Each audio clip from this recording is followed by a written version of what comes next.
ನಮಸ್ತೆ ಸ್ನೇಹಿತರೆ, ನಾನು ದಿನೇಶ್ ಕೊಕ್ಕಡ ಕೃಷಿ ಖುಷಿ ಚಾನಲ್ನ ಹೊಸಬಡಿಗೆ ನಿಮಗೆಲ್ಲ ಸ್ವಾಗತ. ಸ್ನೇಹಿತರೆ, ಅಡಿಕೆಯಲ್ಲಿ ಒಳ್ಳೆಯ ಇಳುವರಿ ಬರಬೇಕಾದ್ರೆ ಬಿತ್ತನೆ ಬೀಜ ಮುಖ್ಯ ಅಂತ ನಾನು ಬೇರೆ ಬೇರೆ ವಿಡಿಯೋಗಳಲ್ಲಿ ಹೇಳಿದ್ದೇನೆ. ಅಷ್ಟೇ ಪ್ರಾಮುಖ್ಯತೆಯನ್ನು ಪಡೆದಂಥ ಒಂದು ವಿಷಯ ಇದೆ ಸ್ನೇಹಿತರೆ. ಏನಂತ ಹೇಳಿದರೆ, ನಮಗೆ ಒಳ್ಳೆಯ ಇಳುವರಿ ಬರಬೇಕಾದ್ರೆ ಇನ್ನೊಂದು ಬಹುಮುಖ್ಯ ಅಂಶ ಏನಂತ ಹೇಳಿದರೆ ಪರಾಗಸ್ಪರ್ಶ. ಪರಾಗಸ್ಪರ್ಶ ಯಶಸ್ವಿ ಆದರೆ ಮಾತ್ರ ಈ ರೀತಿಯ ಕಾಯಿಯಾಗಿ ಪರಿವರ್ತನೆ ಆಗ್ತದೆ. ಆದರೆ ಆ ಪರಾಗಸ್ಪರ್ಶ ಮಾಡೋದು ಯಾರು? ನೀವು ಅಲ್ಲ, ಪ್ರಕೃತಿ ಮಾಡ್ತದೆ. ಪ್ರಕೃತಿಯಲ್ಲಿ ಅದು ಯಾವುದು ಮಾಡ್ತದೆ ಅಂತ ಹೇಳಿದರೆ ಜೇನುಹುಳಗಳು ಮತ್ತು ಸ್ವಲ್ಪ ಪ್ರಮಾಣದಲ್ಲಿ ಗಾಳಿಯಿಂದ ಪರಾಗಸ್ಪರ್ಶ ಆಗ್ತದೆ. ಆದರೆ ಇಲ್ಲಿ ನಾವು ಅತಿ ಹೆಚ್ಚು ಅಂದರೆ 70% ಪರಾಗಸ್ಪರ್ಶವನ್ನು ಮಾಡುವುದು ಜೇನುಹುಳಗಳು. ಹಾಗಾಗಿ ನಮ್ಮ ತೋಟದ ಪರಿಸರದಲ್ಲಿ ಅಥವಾ ನಮ್ಮ ತೋಟದಲ್ಲಿ ಜೇನುಹುಳಗಳ ಸಂಖ್ಯೆ ಅತಿ ಹೆಚ್ಚಾಗಿ ಇರಬೇಕಾಗ್ತದೆ. ನೋಡಿ ಸ್ನೇಹಿತರೆ, ಇಲ್ಲಿ ನಿಮಗೆ ಹಿಂಗಾರ ಕಾಣ್ತದೆ. ಇಲ್ಲಿ 2 ರೀತಿಯ ಹೂಗಳನ್ನು ನೀವು ಕಾಣಬಹುದು. ಒಂದು ಗಂಡು ಹೂ. ಯಾವುದು ಗಂಡು ಹೂ ಅಂತ ಹೇಳಿದರೆ, ನೋಡಿ ಈ ಅಕ್ಕಿ ಕಾಳಿನ ರೀತಿ ಕಾಣುವಂಥದ್ದು ಸ್ನೇಹಿತರೆ, ಇದು ಗಂಡು ಹೂ. ನೋಡಿ ಇಲ್ಲಿ ಈ ಸಣ್ಣದಾದ ಅಡಿಕೆಯ ರೀತಿ ಕಾಣ್ತದೆ ನೋಡಿ, ಇದು ಹೆಣ್ಣು ಹೂ. ಈ ಹೆಣ್ಣು ಹೂ ಮುಂದೆ ಬೆಳೆದು ಪರಾಗಸ್ಪರ್ಶವಾಗಿ ಫಲಿತಗೊಂಡ ನಂತರವೇ ಇದು ನಮಗೆ ಅಡಿಕೆ ಆಗೋದು ಇದರಿಂದಲೇ. ಇಲ್ಲಿ ಹೆಣ್ಣು ಹೂ ಅರಳಿದ್ದು ನಿಮಗೆ ಸ್ಪಷ್ಟವಾಗಿ ಕಾಣ್ಬೋದು ನೋಡಿ. ಅಂದರೆ ಈ ಸಂದರ್ಭದಲ್ಲಿ ಜೇನುಹುಳಗಳು ಬಂದು ಇದರಲ್ಲಿ ಈ ಹೆಣ್ಣು ಹೂವಿನ ಒಳಗಡೆ ಮಕರಂದ ಇರ್ತದೆ, ಅದನ್ನು ಕುಡಿಲಿಕ್ಕೆ ಅಂತ ಬರ್ತದೆ. ಈ ಗಂಡು ಹೂವಿನ ಪರಾಗ ಈ ಹೆಣ್ಣು ಹೂವಿನ ಒಳಗಡೆ ಬಿದ್ದರೇ ಅದು ಫಲಿತಗೊಂಡು ಮುಂದೆ ಅಡಿಕೆ ಆಗೋದು ಸ್ನೇಹಿತರೆ. ಹಾಗಾಗಿ ನಮ್ಮ ತೋಟದಲ್ಲಿ ಅತಿ ಹೆಚ್ಚಾಗಿ ಜೇನುಹುಳಗಳು ಬೇಕೇ ಬೇಕು. ಇಲ್ಲದಿದ್ದರೆ ಯಾವುದೇ ಕಾರಣಕ್ಕೂ ನಮ್ಮ ತೋಟದ ಹಿಂಗಾರದಿಂದ ಅಡಿಕೆ ನಮಗೆ ದೊರೆಯುವುದಿಲ್ಲ. ಹಾಗಾದರೆ ಜೇನುಹುಳಗಳಿಗೆ ನಾವೇನು ಮಾಡಬೇಕಾಗ್ತದೆ? ಜೇನುಹುಳಗಳು ಬೇಕು ಸರಿ, ನಮ್ಮ ತೋಟದಲ್ಲಿ ಜೇನುಹುಳಗಳು ಇಲ್ಲದಿದ್ದರೆ ಏನು ಮಾಡಬೇಕಾಗ್ತದೆ? ಇನ್ನು ಮುಂದೆ 3-4 ತಿಂಗಳು ಜೇನುಹುಳಗಳು ವಂಶಾಭಿವೃದ್ಧಿಯನ್ನು ಮಾಡುವಂಥ ಸಮಯ. ಅಂದರೆ ಸಂಸಾರವನ್ನು ಅದು ವಿಭಜಿಸ್ತದೆ. ದೊಡ್ಡ ಕೂಡು ಕುಟುಂಬ ಇದ್ದರೆ ಅದನ್ನು ಅದು 2 ಪಾಲು ಮಾಡ್ತದೆ. ಜೇನು ಕೃಷಿಯನ್ನು ಮಾಡುವುದಾದರೆ ಈಗಿನ ಸಮಯದಿಂದ ಇನ್ನೊಂದು 3-4 ತಿಂಗಳು ನೈಸರ್ಗಿಕ ನಾವು ಪೆಟ್ಟಿಗೆಯಲ್ಲಿ ಬೆಳೆಸಿರ್ತೇವಲ್ಲ, ಆ ಪೆಟ್ಟಿಗೆಯನ್ನು ಒಂದು ಪೆಟ್ಟಿಗೆಯಿಂದ 2 ಕುಟುಂಬವಾಗಿ ಪರಿವರ್ತನೆ ಮಾಡಲಿಕ್ಕೆ ಆಗ್ತದೆ ಸ್ನೇಹಿತರೆ. ಆದರೆ ನೋಡಿ, ಇದು ನನ್ನ ನೈಸರ್ಗಿಕವಾಗಿ ಒಂದು ಮರದಲ್ಲಿರುವ ಪೊಟರೆಯಲ್ಲಿರುವಂಥ ಒಂದು ಜೇನು ಕುಟುಂಬ. ತುಂಬ ವರ್ಷಗಳಿಂದ ಇದೆ ಸ್ನೇಹಿತರೆ. ನನ್ನ ಅಡಿಕೆ ತೋಟ ಇಲ್ಲೇ ಪಕ್ಕದಲ್ಲೇ ಇರುವಂಥದ್ದು. ಕೇವಲ 10 ಮೀಟರ್ ದೂರದಲ್ಲಿ ನನ್ನ ಅಡಿಕೆ ತೋಟ ಇದೆ. ನೋಡಿ, ಈ ಜೇನು ಕುಟುಂಬ ಇನ್ನೂ ಏನಾಗ್ತದೆ ಅಂತ ಹೇಳಿದರೆ, ನಾನು ಹೇಳಿದ ಹಾಗೆ ಅದರಲ್ಲಿ ನೊಣಗಳ ಸಂಖ್ಯೆ ಹೆಚ್ಚಾದಾಗ ಅದು 2 ಕುಟುಂಬವಾಗಿ ಪರಿವರ್ತನೆ ಹೊಂದಲಿಕ್ಕೆ ಪ್ರಾರಂಭಿಸ್ತದೆ. ಅಂದರೆ ಇದರಲ್ಲಿ ಒಂದು ಪಾಲು ಗೂಡನ್ನು ಬಿಟ್ಟು ಹಾರ್ತದೆ. ಹೊಸ ರಾಣಿ ಹುಟ್ಟುತ್ತದೆ, ಅದನ್ನು ಗೂಡನ್ನು ಬಿಟ್ಟು ಹಾರ್ತದೆ. ನೋಡಿ, ನಮ್ಮಲ್ಲಿ ಹಳೆಯ ಮಡಕೆ ಇರಬಹುದು ಅಥವಾ ಹಳೆಯ ಬಾಲ್ದಿ ಇರ್ಬೋದು, ಏನಾದರೂ ನಮಗೆ ಉಪಯೋಗ ಇಲ್ಲದಂಥದ್ದನ್ನು ನಾವು ನಮ್ಮ ತೋಟದ ಒಳಗಡೆ ತಂದು ನೋಡಿ ಈ ರೀತಿಯಾಗಿ ಇಟ್ಟು ಬಿಡಬೇಕು, ಕವುಚಿ. ಆಮೇಲೆ ನಾವು ಇದಕ್ಕೆ ಸೈಡಿನಿಂದ ಏನಾದರೂ ಹೋಲ್ ಮಾಡಬೇಕು, ತೂತು ಮಾಡಬೇಕು. ಮೇಲ್ಗಡೆಯಿಂದ ಮಾಡಬಾರ್ದು, ಯಾಕೆಂತ ಹೇಳಿದರೆ ನೇರ ಮಳೆ ನೀರು ಒಳಗೆ ಹೋಗ್ತದೆ. ಇಡುವಾಗ ಏನು ಮಾಡಬೇಕಂತ ಹೇಳಿದರೆ, ನಮ್ಮಲ್ಲಿ ಸ್ವಲ್ಪ ಜೇನುತುಪ್ಪ ಇದ್ದರೆ ಇದರ ಒಳಗಡೆಯಿಂದ ಸ್ವಲ್ಪ ಹಚ್ಚಿ ಬಿಡಬೇಕು. ಹೀಗೆ ಮಾಡಿದಾಗ ಏನಾಗ್ತದೆ ಸ್ನೇಹಿತರೆ, ಇನ್ನು ಮುಂದೆ ನಮ್ಮ ನೈಸರ್ಗಿಕವಾಗಿ ಗುಡ್ಡೆಯಲ್ಲಿ ಅಥವಾ ಹುತ್ತದಲ್ಲಿ ಮರದ ಪೊಟರೆಯಲ್ಲಿ ಎಲ್ಲ ಜೇನುಹುಳಗಳಿರ್ತದೆ, ಅದು ವಿಭಜನೆ ಆಗ್ತಾ ಇರ್ತದೆ. ಇನ್ನೊಂದು 3-4 ತಿಂಗಳು ಅದೇ ಕೆಲಸ.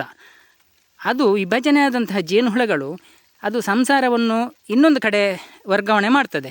ಹಾಗೆ ಹಾರಿಕೊಂಡು ಬರುವಾಗ ನಾವು ಈ ರೀತಿಯಾಗಿ ನಮ್ಮ ಜಾಗದಲ್ಲಿ ಹಳೆಯ ಮಡಕೆ ಅಥವಾ ಇಂತಹ ಬಾಲ್ದಿಯನ್ನು ಇಟ್ಟಿದ್ದರೆ ಇದರ ಪರಿಮಳ ಬರ್ತದೆ. ಇದಕ್ಕೆ ಜೇನನ್ನು ಸ್ವಲ್ಪ ಸವರಿಟ್ಟಿರಬೇಕು. ಅದು ಪರಿಮಳ ಬಂದಾಗ ನೈಸರ್ಗಿಕವಾಗಿ ಅದು ಇದರಲ್ಲಿ ಸಂಸಾರವನ್ನು ಹುಡ್ತದೆ ಸ್ನೇಹಿತರೆ. ಇದಕ್ಕೆ ಆಕರ್ಷಣೆಗೊಂಡು ಇದರೊಳಗೆ ಸೇರಿಕೊಳ್ತದೆ. ನಮ್ಮ ತೋಟದಲ್ಲಿ ಯಾವುದೇ ನಮ್ಮ ಒಂದು ಪರಿಶ್ರಮ ಇಲ್ಲದೆ ನಮ್ಮ ತೋಟದ ಒಳಗಡೆ ಜೇನು ಸಂಸಾರವನ್ನು ಸ್ಥಾಪಿಸ್ಬೋದು. ಇದಕ್ಕೆ ಯಾವುದೇ ರೀತಿಯ ತರಬೇತಿ ಅಂತ ಬೇಡ. ನಾವು ಅದನ್ನು ಸ್ಥಾಪನೆ ಮಾಡುವ ಉದ್ದೇಶ ಏನಾಗಿರ್ತದೆ?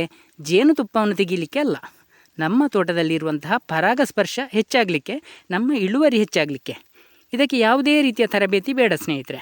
ಇದು ನಾನು ಈಗಷ್ಟೇ ಇಟ್ಟಿದ್ದೇನೆ, ಇನ್ನು ಖಂಡಿತವಾಗಿ ಇದರಲ್ಲಿ ಬಂದು ಸೇರಿಕೊಳ್ತದೆ.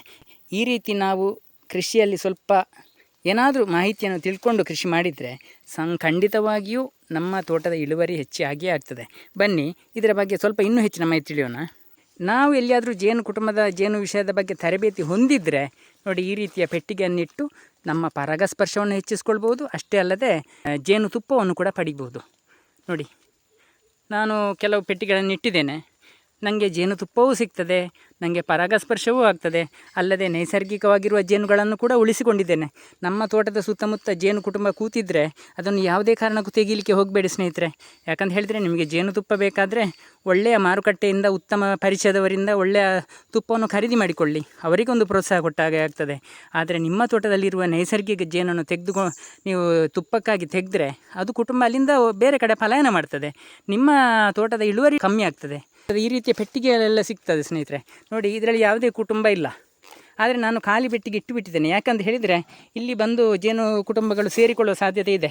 ಇದಕ್ಕೆ ನಾನು ನೋಡಿ, ಈ ಮರದಲ್ಲಿ ಹಳೆಯ ಇದು ಪೆಟ್ಟಿಗೆ, ಅದರಲ್ಲಿರುವಂಥ ಹಳೆಯ ಏರಿಯೆಲ್ಲ ಹಾಗೇ ಇದೆ, ಇದಕ್ಕಿಂದು ಬಂದು ಸೇರಿಕೊಳ್ಳುವ ಸಾಧ್ಯತೆ ಇರ್ತದೆ. ಸ್ನೇಹಿತರೆ, ನಾನು ಇಲ್ಲಿ ಒಂದು ಖಾಲಿ ಪೆಟ್ಟಿಗೆ ಇಟ್ಟುಬಿಟ್ಟಿದ್ದೆ, ಕೇವಲ 1 ತಿಂಗಳ ಹಿಂದೆ ಇಟ್ಟದ್ದು.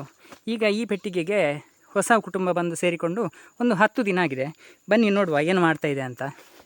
ನೋಡಿ ಸ್ನೇಹಿತರೆ, ಹೊಸದಾಗಿ ಬಂದಂಥ ಕುಟುಂಬ ಅದರ ಕೆಲಸವನ್ನು ನಿರ್ವಹಣೆ ಮಾಡ್ತಾ ಇದೆ. ಇದರಲ್ಲಿ ಎರಿಯನ್ನು ಕಟ್ತಾ ಇದೆ, ನೋಡಿ ಕಾಣ್ಬೋದು ನಿಮಗೆ. ಇದು ನನಗೆ ತರಬೇತಿಯಾಗಿದೆ ಸ್ನೇಹಿತರೆ. ಹಾಗಾಗಿ ನನಗೆ ಇನ್ನು ಮುಂದಿನ ದಿನಗಳಲ್ಲಿ ಇದರಿಂದ ತುಪ್ಪವನ್ನು ತೆಗಿಬಹುದು. ಅಷ್ಟೇ ಅಲ್ಲದೆ ಇನ್ನೊಂದು ಸಂಸಾರವನ್ನು ಇದರಿಂದ ಅಭಿವೃದ್ಧಿ ಕೂಡ ಮಾಡಿಕೊಳ್ಬಹುದು.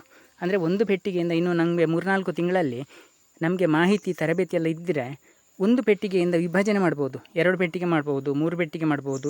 ಒಂದು 3-4 ತಿಂಗಳು ಬೇಕಾದಷ್ಟು ಪೆಟ್ಟಿಗೆಯನ್ನು ಒಂದೇ ಪೆಟ್ಟಿಗೆಯಿಂದ ಅಭಿವೃದ್ಧಿ ಮಾಡಿಕೊಳ್ತಾ ಹೋಗ್ಬೋದು, ತರಬೇತಿ ಇದ್ದರೆ ಮಾತ್ರ. ಆದರೆ ನಮಗೆ ಯಾವುದೇ ತರಬೇತಿ ಇಲ್ಲದಿದ್ದರೂ ನಮ್ಮಲ್ಲಿ ಎಲ್ಲಿಯಾದರೂ ಇಂತಹ ಖಾಲಿ ಪೆಟ್ಟಿಗೆಗಳಿದ್ದರೆ ನಮ್ಮ ಜಮೀನಿನಲ್ಲಿ ಒಂದು ಕಡೆ ನೀರು ಬೀಳದ ಹಾಗೆ ಅದಕ್ಕೆ ಒಂದು ಸ್ವಲ್ಪ ರಕ್ಷಣೆ ಇಲ್ಲಾದರೂ ಮಾಡಿ ಇಟ್ಟುಕೊಂಡಿದ್ದರೆ ಅದರಷ್ಟಿಗೆ ಬರ್ತದೆ, ಅದರಷ್ಟಿಗೆ ಕೂತ್ಕೊಳ್ತದೆ, ನಮ್ಮ ತೋಟದಲ್ಲಿ ಪರಾಗಸ್ಪರ್ಶ ಮಾಡ್ತದೆ, ನಮ್ಮ ಅಡಿಕೆ ಇಳುವರಿನ ಹೆಚ್ಚಿಸ್ತದೆ. ಅಷ್ಟೇ ಅಲ್ಲದೆ ನಮ್ಮ ಮನಸ್ಸಿಗೊಂದು ಖುಷಿ ಕೊಡ್ತದೆ. ಒಂದು ಜೇನು ಪೆಟ್ಟಿಗಿದ್ದರೆ ಅದರಲ್ಲಿ ಒಂದು ಜೇನು ಹುಳಗಳ ಹಾರಾಡುವುದೆಲ್ಲ ಒಂದು ಖುಷಿ ನೋಡಲಿಕ್ಕೆ. ಅದು ಪರಾಗವನ್ನು ತರುವುದು, ಕೊಂಡೋಗೋದು, ಅದರ ಕೆಲಸವನ್ನು ಮಾಡ್ತಾ ಅದನ್ನೊಂದು ವೀಕ್ಷಣೆ ಮಾಡ್ತಾ ಇರ್ಬೋದು, ಒಂದು 5 ನಿಮಿಷ ನಮ್ಮ ಹೊತ್ತನ್ನು ಕಳಿಬೋದು ಅದರೊಟ್ಟಿಗೆ. ಹಾಗೆಯೇ ಸ್ನೇಹಿತರೆ, ಮಾಹಿತಿ ತರಬೇತಿ ಹೊಂದಿದರೆ ಲಾಭವನ್ನು ಮಾಡಿಕೊಳ್ಬೋದು. ನಮ್ಮ ತರಬೇತಿ ಇಲ್ಲದಿದ್ದರೂ ಹೀಗೆ ಮಾಡಿದರೆ ಇಳುವರಿಯಿಂದ ನಮಗೆ ಅತ್ಯಧಿಕ ಲಾಭವನ್ನು ಈ ಜೇನು ಹುಳಗಳು ಮಾಡಿಕೊಡ್ತದೆ. ಪರಾಗಸ್ಪರ್ಶ ಆಗದಿದ್ದರೆ ಒಂದು ಅಡಿಕೆನೂ ನಮಗೆ ಸಿಗುವುದಿಲ್ಲ ಸ್ನೇಹಿತರೆ. ಅಡಿಕೆ ಅಂತ ಅಲ್ಲ, ಯಾವುದೇ ಇಳುವರಿ ಬರಬೇಕಾದ್ರೂ, ನಾವು ಊಟ ಮಾಡಬೇಕಾದ್ರೆ, ಭತ್ತ ಬೆಳಿಬೇಕಾದ್ರೂ ಕೂಡ ಅಲ್ಲಿ ಪರಾಗಸ್ಪರ್ಶ ಆಗಲೇಬೇಕಾಗ್ತದೆ ಸ್ನೇಹಿತರೆ. ಇದು ನೀವು ತಿಳ್ಕೊಳ್ಳಿ. ಯಾವುದೇ ಕಾರಣಕ್ಕೆ ನಮ್ಮ ಭೂಮಿಯಿಂದ ಈ ಜೇನು ಹುಳಗಳ ಸಂತತಿ ನಾಶ ಆದರೆ ಕೆಲವೇ ತಿಂಗಳುಗಳಲ್ಲಿ ನಾವೆಲ್ಲ, ಇಡೀ ಮನುಷ್ಯ ಕುಲವೇ ಅಲ್ಲ, ಪ್ರಾಣಿ ಸಂಕುಲವೇ ಈ ಭೂಮಿಯಿಂದ ನಾಶ ಆಗ್ತದಂತೆ. ಹಾಗಾಗಿ ಜೇನುಹುಳಗಳ ಮಹತ್ವ ಅಷ್ಟಿಷ್ಟಲ್ಲ ಸ್ನೇಹಿತರೆ. ಹೇಳಲಿಕ್ಕೆ ಸಣ್ಣ ಕೆಲಸ ಇದರದ್ದು ಅಂತ ಹೇಳ್ಬೋದು, ನೀವು ಅಂದಾಜು ಮಾಡ್ಬೋದು. ಕೆಲವರಿಗೆ ಇದು ಅಗತ್ಯನೇ ಇಲ್ಲ ಅಂತಲೂ ಅನಿಸ್ಬಹುದು. ಆದರೆ ಜೇನುಹುಳಗಳ ಕೆಲಸ ಅತ್ಯಂತ ಮಹತ್ವದ್ದು. ಕೃಷಿಯಲ್ಲಿ ಇಳುವರಿ ಬರಬೇಕಾದ್ರೆ ಜೇನುಹುಳಗಳು ಬೇಕೇ ಬೇಕು ಸ್ನೇಹಿತರೆ. ಇದನ್ನು ನೀವು ತಿಳ್ಕೊಳ್ಳಿ.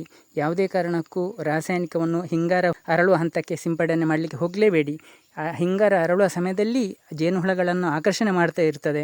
ನಾವು ಅದೇ ಸಮಯಕ್ಕೆ ನಾವು ರಾಸಾಯನಿಕವನ್ನು ಸಿಂಪಡಣೆ ಮಾಡಿದರೆ ಜೇನುಹುಳಗಳನ್ನು ಹತ್ತಿರ ಕರೆದು ಕೊಂದ ಹಾಗೆ ಆಗ್ತದೆ. ಹಾಗಾಗಿ ನೀವು ವಿಷಯವನ್ನು ತಿಳ್ಕೊಳ್ಳಿ, ವೈಜ್ಞಾನಿಕ ಕೃಷಿಯನ್ನು ಅಳವಡಿಸಿ, ಮಾಹಿತಿಯನ್ನು ತಿಳಿದುಕೊಂಡು ಕೃಷಿ ಮಾಡಿದರೆ ಇಲ್ಲಿ ಜೇನುಹುಳಗಳು ಬದುಕ್ತದೆ, ನಮ್ಮ ಇಳುವರಿಯೂ ಹೆಚ್ಚಾಗ್ತದೆ, ನಮ್ಮ ಪ್ರಕೃತಿಯು ಕೂಡ ಒಂದು ಉತ್ತಮವಾಗಿರ್ತದೆ ಅಂತ ಹೇಳ್ಬೋದು. ಆದಷ್ಟು ನೇರವಾಗಿ ಮಳೆ ನೀರು ಬೀಳದ ಹಾಗೆ, ಅಲ್ಲದೆ ನಾವು ಬೇಸಿಗೆಗಾಲದಲ್ಲಿ ಅಡಿಕೆಗೆ ನೀರು ಕೊಡ್ತೇವೆ, ಅದರ ಸ್ಪ್ರಿಂಕ್ಲರ್ ಇರ್ಬೋದು, ಯಾವುದೇ ರೀತಿಯ ನೀರಿನ ಒಂದು ಸಿಂಪಡಣೆ ಬೀಳದ ಹಾಗೆ ನೋಡಿಕೊಂಡು